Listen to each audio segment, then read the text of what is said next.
savez que ce moment vous requinquerait pour passer bientôt à la troisième séquence, mais nous n'y sommes pas encore. On va voir une autre petite vidéo que Patrice a légèrement introduite tout à l'heure.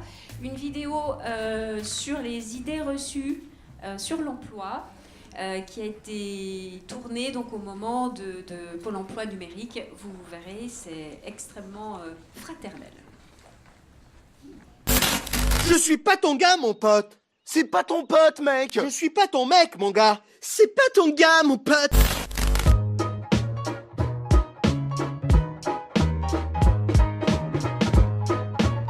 C'est de dire à l'autre qu'il est utile dans la société, qu'on a besoin de lui pour construire cette société. Finalement, nous sommes responsables de la situation de tous. Cette volonté de faire société ensemble. J'y vois d'abord la solidarité, l'entraide, la bienveillance, accepter les gens tels qu'ils sont. C'est se sentir solidaire de l'autre. Quand il va mal, j'ai un peu mal aussi. Au XIXe siècle, on a senti qu'il était nécessaire de l'ajouter à l'espèce d'affrontement frontal entre la liberté et l'égalité. Si tout le monde est libre, ça va aller contre l'égalité. S'il n'y a que de l'égalité, on va aller vers l'uniformité et on va remettre en cause la liberté. Beaucoup de penseurs ont dit mais il faut un troisième terme pour équilibrer ce face-à-face conflictuel entre la liberté et l'égalité. Et c'est la fraternité. Aujourd'hui, on voit un jeune dehors, on se dit il est feignant, tant pis pour lui, il a choisi. Il y a 25% des jeunes qui vivent avec moins de 500 € par mois. On fait quoi? On les laisse crever dans la rue? En tant que citoyen, on a un devoir de fraternité. C'est bien une des valeurs de notre République. Liberté, égalité et fraternité. Dans une période de crise économique, de chômage de masse, de montée aussi parfois du rejet des pauvres, la fraternité, c'est un élément essentiel, je dirais, si on veut réduire la pauvreté et faire en sorte que tout le monde trouve sa place.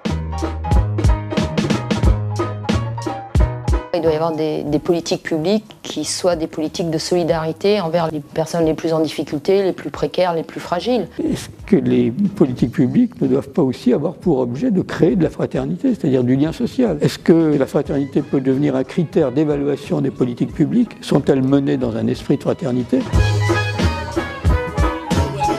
Le combat pour l'emploi, il doit être mené, bien sûr, avec tous les acteurs concernés, mais en particulier avec les demandeurs d'emploi. Et puis également faire ensemble, parce que ça concerne beaucoup d'acteurs différents, des institutions, des demandeurs d'emploi, des associations, des accompagnants et tout. En disant, on est tous des citoyens, au nom de la fraternité, on doit se mobiliser, quelle que soit notre position sur le sujet, et faire ensemble. La plupart des catastrophes sociales créent de la solidarité, de la fraternité. Quand vous avez une catastrophe, il y a des volontaires qui viennent tout de suite.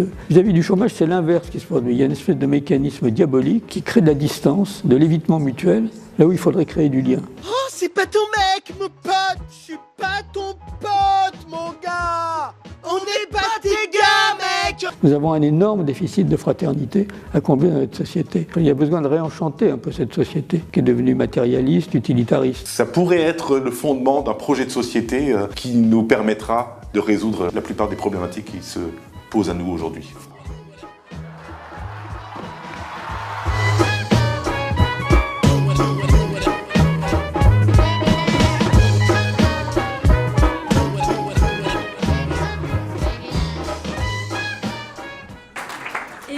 Cette petite vidéo fait une parfaite transition pour notre dernière table ronde qui est sur le sujet de la fraternité.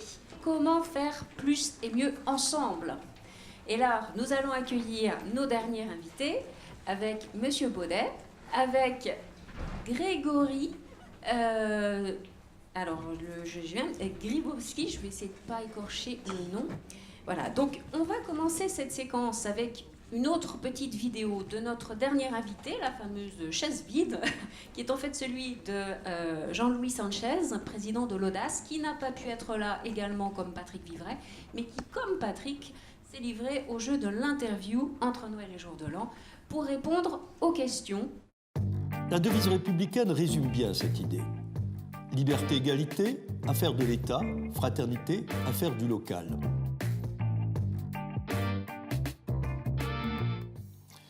Dans le prochain livre et dans les précédents. Parce que depuis 20 ans que nous organisons l'observation de la société à l'Audace, nous avons remarqué que la précarité économique était accompagné de deux formes de précarité fortement négligées en France, la précarité des liens et la précarité des repères. Nous avons créé une sorte de barrière des âges, où dès que vous arrivez à un âge vénérable, vous n'êtes plus utile à la société, à l'école, mais aussi dans les quartiers, etc. On oublie de dire aux gens que chacun est utile pour l'autre. Donc le mot de fraternité a cette formidable possibilité d'exprimer la notion d'interdépendance.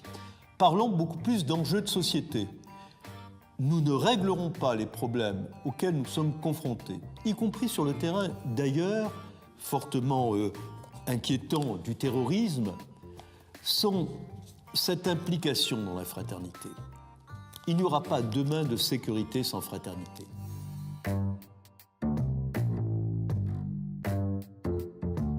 C'est un enjeu à la fois national et local. Je viens de le dire, les problèmes de sécurité sont des problèmes aujourd'hui qui ne peuvent plus faire abstraction. La nécessité de redonner une ambition à tout le pays. Le fait que nous ayons tendance à opposer jeunes et âgés dans notre société est contre-performant sur le plan des repères. Nous devons reconstruire ces liens pour pouvoir justement redonner de la sécurité par l'unité de notre pays. Il faut redonner du collectif, mais il faut bien évidemment de la liberté et de l'égalité pour que la fraternité fonctionne. Et inversement, il faut bien évidemment de la fraternité pour que la liberté et l'égalité fonctionnent. Donc, c'est un enjeu politique qui nécessite une forte articulation entre le national et le local, mais dans le respect réellement de la créativité des acteurs locaux.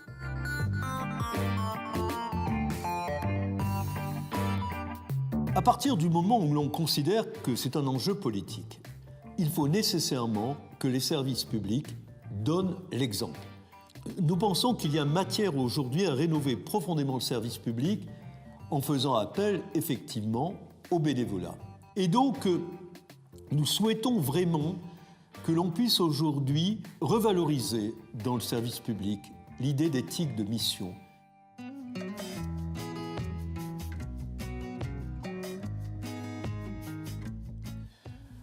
Ce qui est frappant en France, c'est la différence entre la manière dont nos dirigeants voient le pays et la réalité du pays.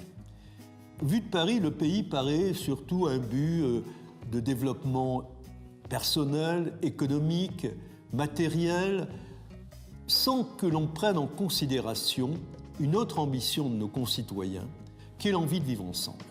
Pourquoi ne pas transformer tous nos espaces en déshérence dans les quartiers par des jardins de cocagne ?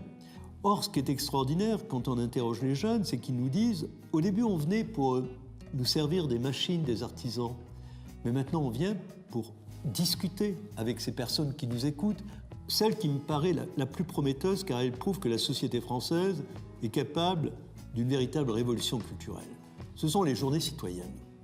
Ça a été initié par un maire, notamment, en Alsace, et il a donc demandé à ses habitants, pendant une journée, de rénover les espaces verts, transformer une banque en maison de la fraternité, les locaux d'une banque.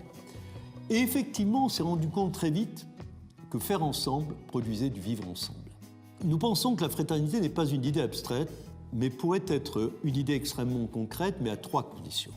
La première, c'est que la décentralisation soit réellement respectée dans d'autres pays, c'est-à-dire qu'on laisse une grande marge d'initiative aux acteurs municipaux. Et c'est donc dans ce dialogue que se joue la clé de l'avenir de la fraternité en France. La troisième obligation, c'est que chacun d'entre nous cesse de considérer que quand il y a des difficultés, elles sont nécessairement imputables à un adversaire.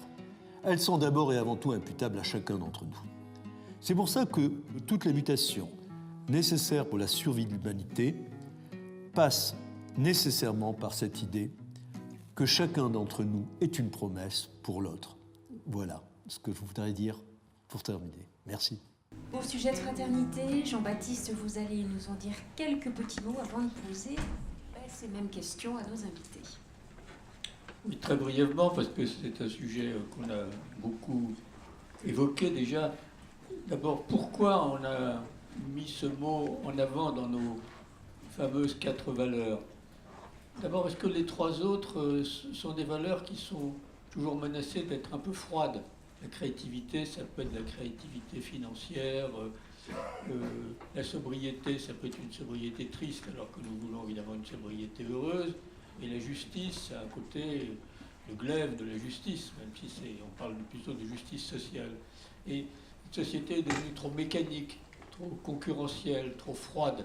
Il y a besoin de mettre de la chaleur, du sentiment, du poétique, de prendre en compte les questions de dignité, de bienveillance, d'altruisme, d'humanité, voilà, qui ne peuvent pas, qui doivent se composer avec d'autres. Mais aujourd'hui, elles sont trop contenues alors qu'elles peuvent être efficaces.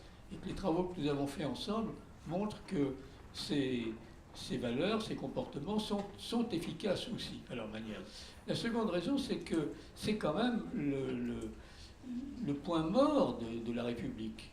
On parle sans arrêt d'égalité et de liberté, mais on débat, on essaie de mettre en œuvre, et la fraternité, elle est devenue, on a souvent cité cette phrase de Régis Debray dans son beau livre sur la fraternité, la vieille cousine qui fait tapisserie et que plus personne n'invite à danser. Voilà. Donc c'est pas normal. Et ça n'est pas. Alors ça se comprend parce que il y a eu une espèce de compétition entre fraternité et solidarité. La fraternité elle est venue au XIXe siècle pour combler un vide, comme ça a été dit, mais elle est apparue comme quelque chose d'un peu sentimental, comme des moments temporaires de fraternité dans les tranchées ou face à une catastrophe, mais pas comme quelque chose avec lequel on pouvait faire du droit. Et Dieu sait qu'on aime du droit pour faire des politiques, ou quelque chose qui était plutôt une attitude, un sentiment, mais pas une réalité concrète. Dieu sait qu'on aime le concret dans les concret aujourd'hui. Voilà. Les mécanismes de solidarité ne tiennent plus debout tout seuls. Et ils ne tiennent plus debout tout seuls, je dirais, des deux côtés. D'une part, ils n'arrivent pas à résorber les questions de précarité et d'exclusion. Et on voit bien que pour lutter contre l'exclusion, il faut qu'une main se tende, il faut que des relations se créent, il faut que de la parole s'exprime, il faut que des règles du jeu soient construites en commun. Donc il faut élaborer quelque chose qui ressemble à de la fraternité.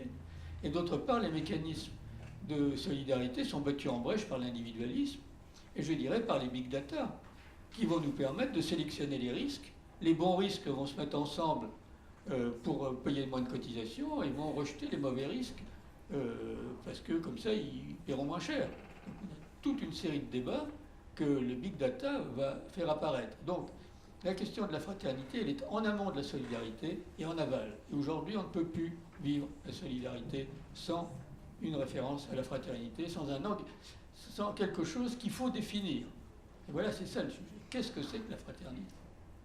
Il faut en débattre sur le plan théorique. Est-ce un droit? Est-ce un devoir? Est-ce que j'ai droit à la fraternité des autres?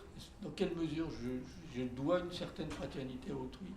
C'est très riche, parce que tout le monde a une vision de la fraternité. Et on a intérêt à avoir chacun une vision de la fraternité et une vision collective. Et c'est ça que nous voudrions porter aujourd'hui.